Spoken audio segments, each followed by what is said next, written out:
The whole point of travel is to see different places and see new things. It's not about the biggest, best rig you've got. I have got the basic of basic for a vehicle. And I think that's something that's way more realistic for most people. What's up, everybody? Welcome back to another episode.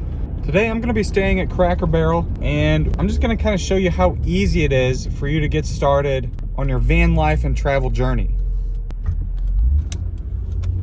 I'm going to get to my spot for the night and then we'll get right into it. All right, well, we've made it to our spot. This is where we're staying tonight. It's on the back side of the Cracker Barrel. And as you saw when we were coming in, there was a sign. Oh, it's actually right here. Cracker Barrel RV and bus parking. I'm neither of those, but same difference really. They got spots here for just normal vehicles. And then right over here, they've got bus and RV parking. This is one of these staple places to stay for van lifers and just people who like to travel. It's in line with Walmarts and truck stops and different stuff like that. Different places like that.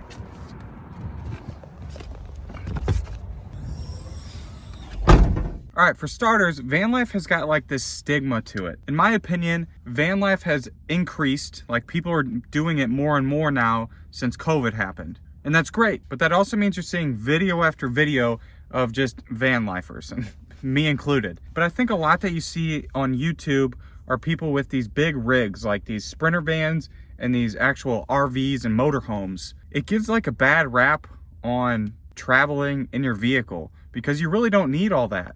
I have got the basic of basic for a vehicle. And I think that's something that's way more realistic for most people. All you gotta do is take your vehicle, whatever you own, and just do the bare minimum to get you to where you need to go. There seems to be this romantic thing about van life that keeps being thrown around and shown on YouTube of having this, I've already said this, but this like $100,000 Sprinter van, multiple $100,000 RVs and motorhomes, when that's not even the point of it. It's like starting a YouTube channel and thinking you need the best camera, the best lighting, the best editing software, all of that before you can start making videos. And that's not true at all. In reality, all you need is your iPhone or some other type of video recording device. Same thing applies here to van life. Honestly, I hate calling it van life. I think that's a terrible name for it. We'll just call it travel. How about that? The whole point of travel is to see different places and see new things. It's not about the biggest, best rig you've got, although that would make things more lavish. That's not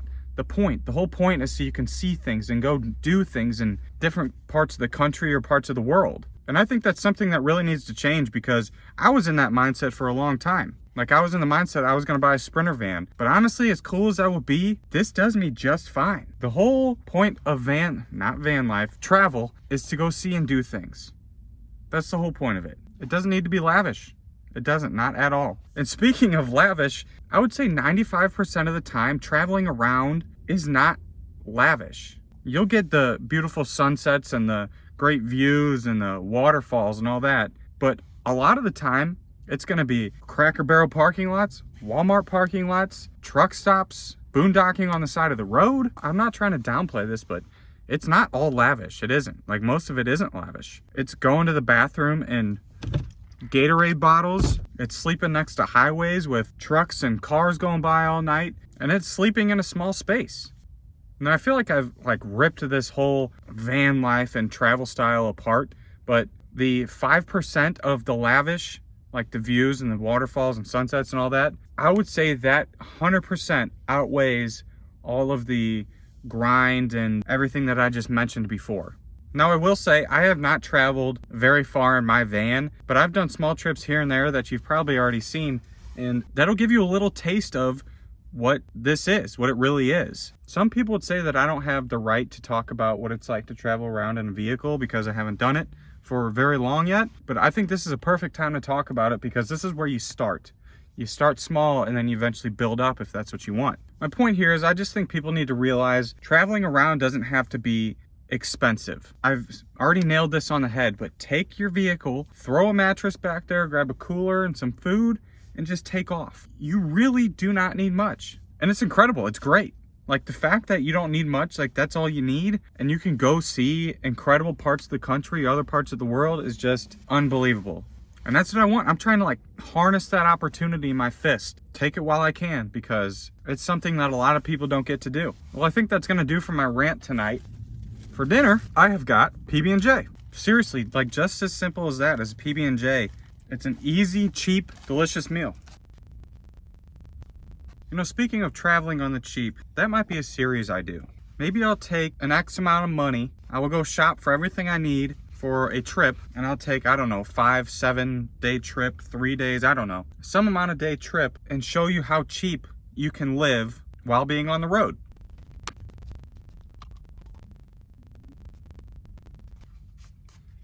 Just like that, we've got dinner. Well, my dinner was delicious. Currently it's a little bit after 9 o'clock, and I'm about ready to go to bed. Tomorrow morning I'm probably gonna end up eating in Cracker Barrel. They got some bomb food. Like, I don't know if I've ever been there and anything was bad. Everything is usually good, and you always get a huge portion for the amount you pay for. So I'm looking forward to breakfast tomorrow. Well, and if I had to put money on it, I bet I'd probably be up about sunrise. That's usually how it goes when I'm in the van. To kind of wrap up that conversation, just do the bare minimum and go, man. You will not regret it. Look what I got. I got a cot, camp stove right down there, a little cooler, and some cooking supplies. Water. I mean, that's the bare minimum to get going, and it's not very much. So yeah, I've got all my Reflectix up. We're gonna try this again. I'm not at a casino this time, so it shouldn't be an issue. So yeah, I'll see you in the morning. Oh man,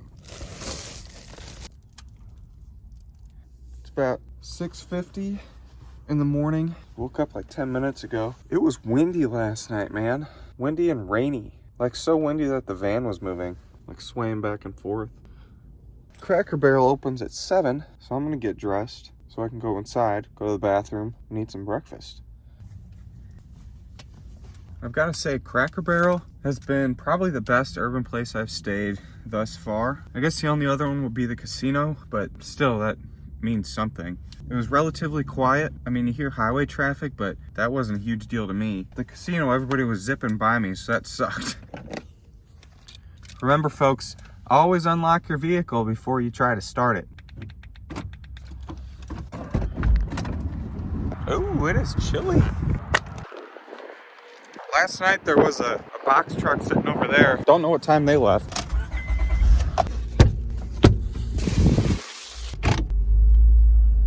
$7:02.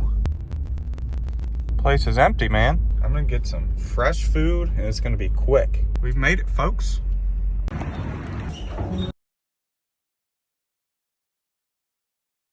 All right, folks, well, I hope you enjoyed today's video. It was nothing too extravagant. Simply, I just went to Cracker Barrel, slept overnight, and ate breakfast. That's just an example of how simple and low-key and low maintenance it can be for you to travel around. There are plenty of free places to stay, and you don't have to be cooking full extravagant meals to do something like this. I hope this video kind of lights a fire underneath you to get going on traveling, because it's a great way to do it, and it's very, very possible with any vehicle you have. Anyway, if you enjoyed this video, make sure to give me a thumbs up, and if you haven't subscribed yet, please do that too, because we'd love to have you on board. We do these car camping videos quite often, and I've got plenty of more lined up, so make sure you subscribe so you don't miss any content. With that being said, I'll catch you in the next one. Remember, folks, always start, no, cut that.